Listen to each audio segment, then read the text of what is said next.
selamat pagi Bu Ida. Selamat pagi, Bagaimana kabarnya hari ini? Ya, baik. Iya, nih kita juga ketemu lagi nih hari ini untuk penyuluhan kesehatan tentang mobilisasi pos SC. Oh iya, baik. Ya, Sister. ini ya Bu.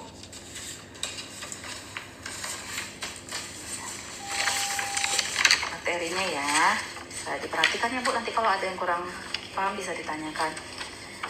Mobilisasi pos SC, mobilisasi itu perpindahan. Jadi kalau Ibu SC itu kan sakit ya daerah Ya. perutnya. Jadi kalau butuh teknik-teknik untuk dia belajar berjalan, biar jangan, karena memang itu harus, kalau sudah waktunya dibawa berjalan, ya harus latihan, harus semangat latihan jalannya ya Bu. Ini langkah-langkahnya.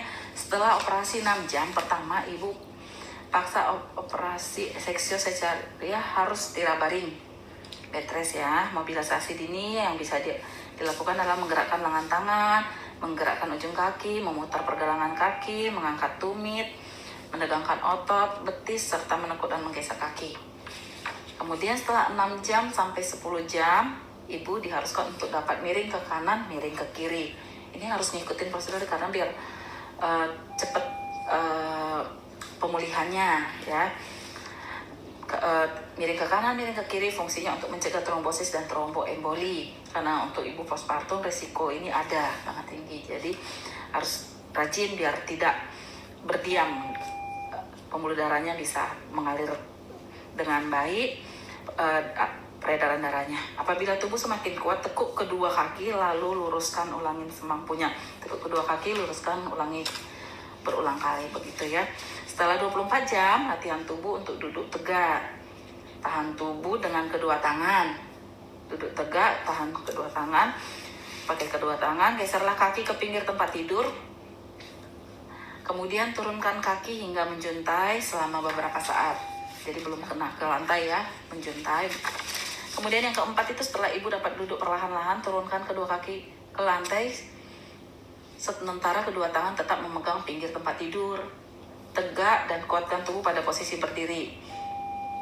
Jadi ya, tetap ada yang dipegang juga ya tempat tidur sebagai pegangan kita sebelum mulai berjalan. Jika posisi berdiri sudah cukup stabil dan kuat, lanjutkan dengan mencoba melangkah sedikit demi sedikit. Itu harus dilatih. Mobilisasi postpartum seksio (PSC) adalah suatu pergerakan dan posisi yang dilakukan ibu setelah beberapa jam melahirkan dengan persalinan seksio. Tujuannya membantu memperoleh kembali kekuatan dengan cepat, memudahkan kerja usus besar serta kandung kemih, membantu mempercepat organ-organ tubuh kembali bekerja seperti semula, dan memperlancar peredaran darah seperti yang tadi ya, miring kanan miring kiri tersebut.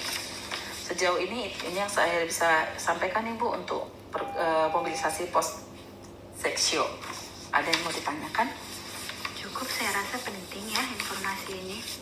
Iya, penting.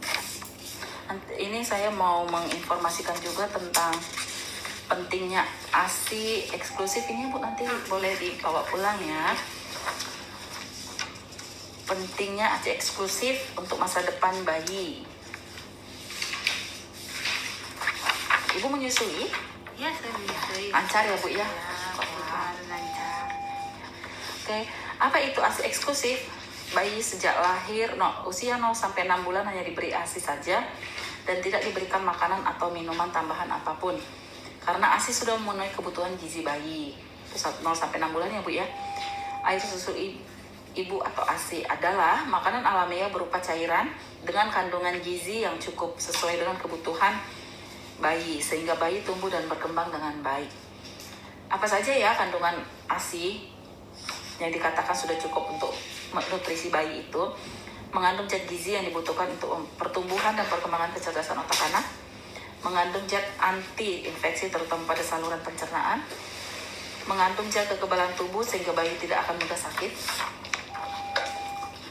Mengapa ASI eksklusif? Karena kapasitas lambung bayi baru lahir sangat terbatas. Hanya mampu menampung cairan sebanyak 10-20 ml, 2 sampai sendok teh.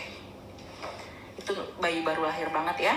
Sebelum usia 6 bulan, sistem pencernaan bayi belum terbentuk sempurna sehingga belum siap mencerna makanan atau minuman lain selain ASI. ASI saja dapat memenuhi kebutuhan gizi bayi sejak baru lahir sampai berumur 6 bulan. Menunda pemberian makanan tambahan hingga bayi berusia 6 bulan dapat menghindari bayi dari obesitas atau kegemukan. Saya perhatikan juga kalau misalnya dicampur dengan formula rata-rata sekau-sekau gitu ya Bu, perhatiin nggak? Itu bedanya. Kalau ASI itu lebih banyak diserap ya sama tubuh, walaupun kelihatan tidak banyak tapi cukup untuk si bayinya. Kapan dan bagaimana ASI diberikan? ASI mulai diberikan setelah ibu melahirkan dengan meletakkan bayi di dada ibu. IMD ya Bu, sebutnya inisiasi menyusui dini. Biarkan bayi berusaha mencari puting susu ibunya untuk merangsang ASI cepat keluar. ASI hanya diberikan hingga bayi berusia 6 bulan. Setelah 6 bulan bayi diberikan MPASI, makanan pendamping ASI, dalam bentuk makanan lumat dan jumlah yang sesuai dengan pertumbuhan umur bayi. Pemberian ASI tetap dilanjutkan hingga bayi berusia 2 tahun. Apa saja langkah-langkah untuk memulai dan mencapai pemberian ASI eksklusif?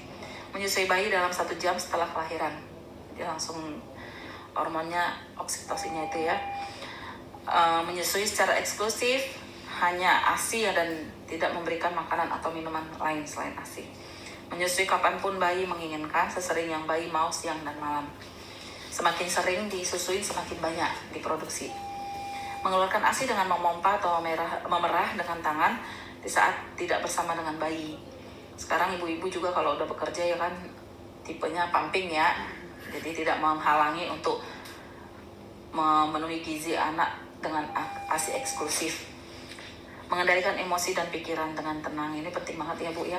Kalau kita tenang, rileks, itu ASInya langsung surut. Apalagi kalau kita itu perlu banyak makan sesuai yang bergizi, sesuai ini, terutama kacang-kacangan. Yang kalau kita lapar kita makan, jangan ditahan-tahan dulu ya Bu ya, biar ASInya makin mendukung untuk produksi ASI banyak. Kendalikan emosi dan pikiran dengan tenang ya. Kemudian 9 tips memperbanyak ASI. Susuilah bayi segera setelah lahir. Sering-seringlah menyusui bayi ataupun memerah ASI. Kosongkan payudara setelah bayi selesai menyusu. Hindari pemberian makanan dan minuman tambahan karena dapat mengurangi daya isap bayi saat menyusui. Tidurlah sekurang-kurangnya 8 jam sehari. Ibu harus dalam keadaan tenang, minumlah 8-12 gelas sehari. Ibu harus mengkonsumsi makanan bergizi. Makanan yang dapat memperbanyak ASI seperti daun katuk, bunga, buah pepaya, bayam, kacang kedelai ya. Tadi saya sebutkan kacang-kacangan ya. Kacang hijau, semangka, labu siam, dan jambu air. Masih banyak lagi jenis makanan yang membantu memperbanyak ASI. Demikian Ibu Ida. Ini contohnya nih. Kuliner ibu menyusui sayuran berwarna hijau kayak vitamin A yang baik untuk ASI, sereal atau bubur gandum, memberikan energi yang dibutuhkan setelah makan begadang, penjaga bayi, buah jeruk.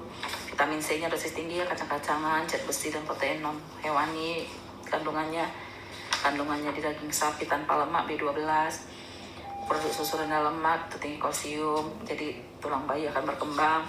Telur, mengandung vitamin D yang penting untuk jaga tulang bayi kita tumbuh ya. Air mineral untuk jaga tingkat produksi ASI dan untuk terhindar dari dehidrasi. Baik, Sister. Sejauh ini ada yang mau ditanyakan Bu tentang ASI eksklusif dan mobilisasi pos SC? Ada yang mau ditanyakan? Ya Sister, saya ya? cukup Ya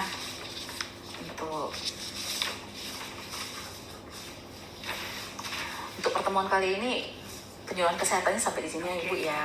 Makasih ya, berharap bermanfaat ya. Selamat pagi. Selamat pagi.